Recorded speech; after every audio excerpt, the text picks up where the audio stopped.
ইসরাফিল আলাইহিস সালাম। এই তো তাও 1 নাম্বার পাইলেন। আওয়াজ 2 নাম্বার প্রশ্ন হলো আওয়াজটা দিবে কখন? এই প্রশ্নের উত্তর দিতে গিয়ে আমরা একটা হাদিস পাঠ করেছিলাম, সেই হাদিস থেকে একটা প্রশ্ন। আওয়াজটা দিবে, কিয়ামত হবে না কতক্ষণ? কিয়ামত হবে না কতক্ষণ পর্যন্ত?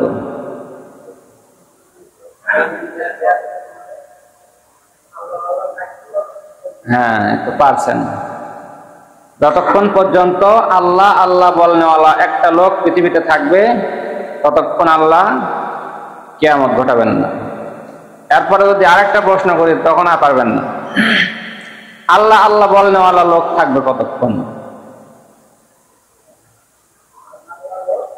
আল্লাহ আল্লাহ বলা লোক, একজন লোক মনে করেন বললেন যে একজন থাকা পর্যন্ত কিয়ামত হবে না, ওই একজনও লোক থাকবে কোন পর্যন্ত? এই প্রশ্নের উত্তর না বললে আপনারা তো বুঝবেন না।